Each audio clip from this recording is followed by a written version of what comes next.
Fala pessoal, tudo bem? Meu nome é Túlio. No vídeo de hoje a gente vai comentar um pouquinho sobre o Rura 11, um FIAGRO, um dos mais interessantes do setor, um fundo extremamente diversificado entre os setores, segmentos, inquilinos, garantias. Realmente é um fundo que vem aí ganhando tração no mercado nos últimos meses e eu vou comentar especificamente hoje, além das perspectivas gerais do fundo, a possibilidade de aumento do rendimento. O gestor deixou bem claro para a gente aqui no relatório e eu vou mostrar para vocês. Então vamos lá. O objetivo do fundo então é o retorno de longo prazo. Ele tem como meta um CDI mais 3 até 3,5 ao ano, através de um portfólio diversificado de crédito privado do agronegócio. Basicamente, ele investe hoje em CRAs, ok? Aqui a gente tem um breve histórico dos rendimentos nos últimos meses. A gente pode ver que ele varia aqui entre 0,10 e 0,14, 10 a 14 centavinhos por mês.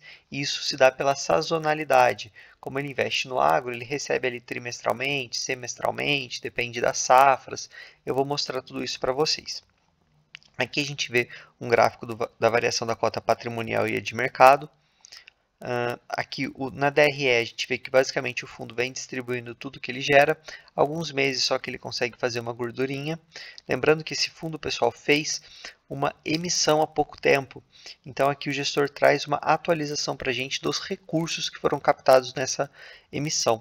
Então atualmente o fundo conta com 82,1% do seu patrimônio alocado em crédito do setor agro.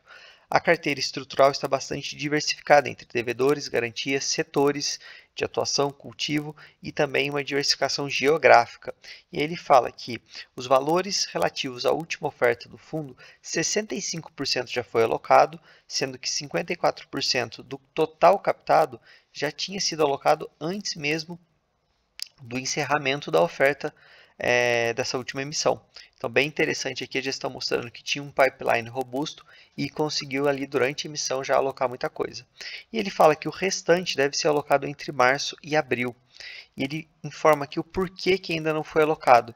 Então, algumas operações elas estão demandando um tempo maior para ali formalizar algumas garantias e também algumas revisões que eles fizeram, porque eles iriam aportar, mas eles viram que esses possíveis devedores que iriam receber o dinheiro do fundo não iam conseguir pagar ou ia representar um risco maior para o fundo. Então eles desistiram dessas operações e vão buscar outras.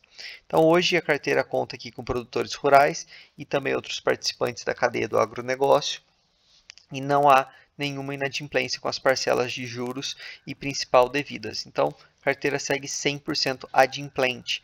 Aqui ele informa para a gente, então, são 42 devedores em 14 estados e dos mais diversos setores. Então, sucro energético, produção rural, grãos, algodão, cana, citros, pecuária, uvas, melão, revendas agrícolas, cooperativas, também diversificado entre cafés, grãos, suínos, aves, defensivos e fertilizantes, indústria têxtil, avicultura, então muita coisa.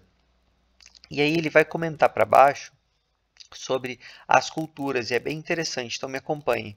Ele fala aqui que o fundo segue listado com uma das maiores pulverizações do mercado, e realmente esse é o grande diferencial desse fundo.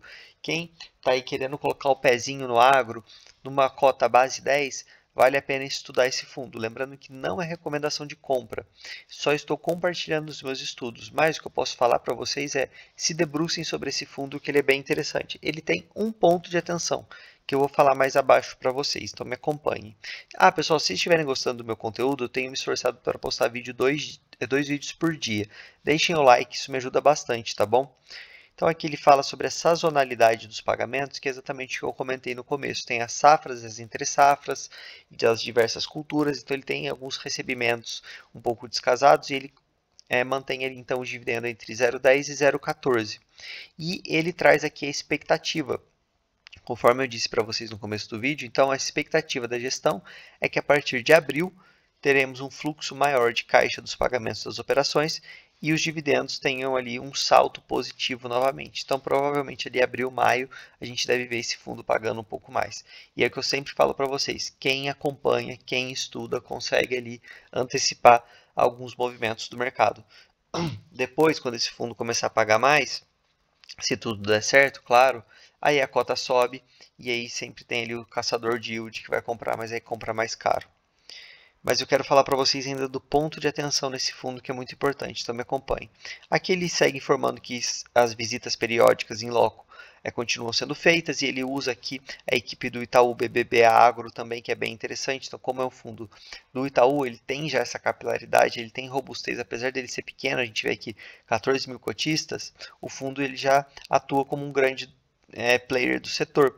Ele consegue aqui fazer essas visitas, que é muito interessante para antever qualquer problema. Então ele informa que o carrego bruto hoje do fundo é CDI mais 4,3 e os novos ativos que estão entrando no pipeline, esse yield deve ter um aumento e a duration de 2,2 anos, o que é bem interessante. Com CDI alto, pessoal, ter uma duration mais curta é interessante, porque você consegue aproveitar melhor as operações e já ter o seu principal de volta. O volume médio aqui da liquidez estão 736 mil, ainda pequeno, mas como eu disse, é um fundo de 14 mil cotistas, então a liquidez está até ok.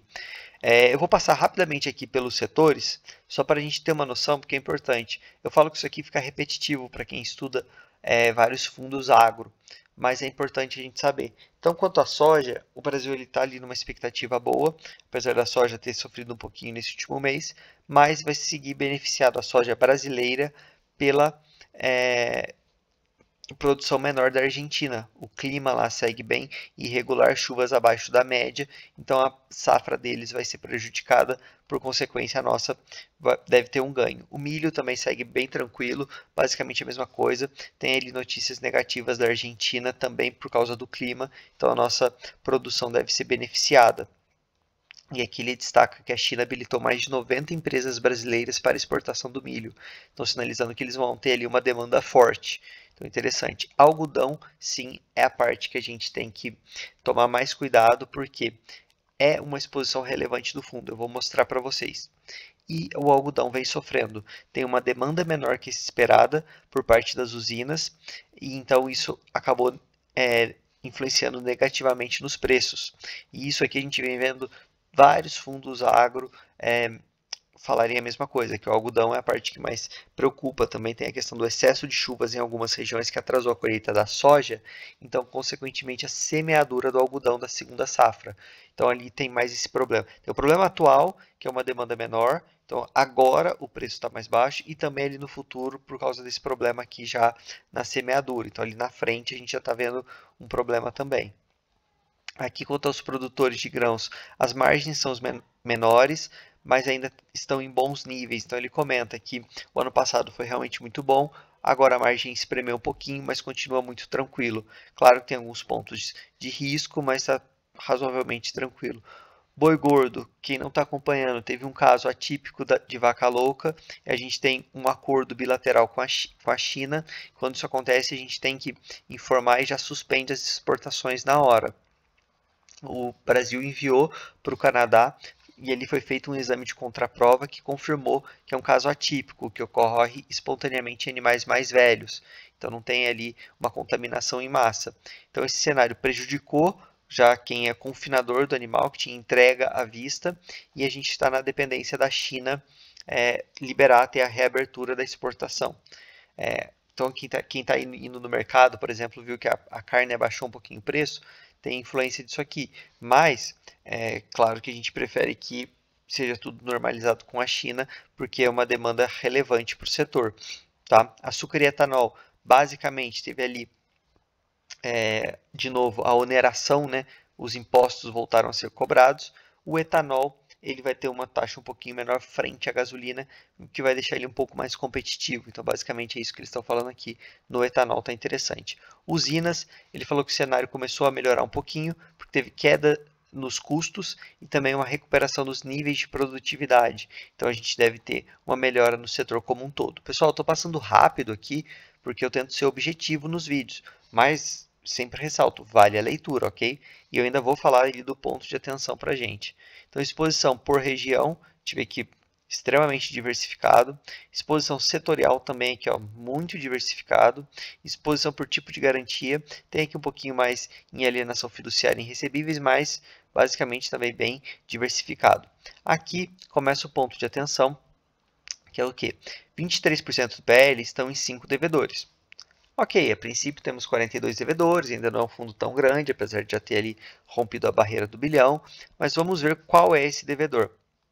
Então, o primeiro aqui, representando 5,6% do PL, produtor rural de algodão e grãos.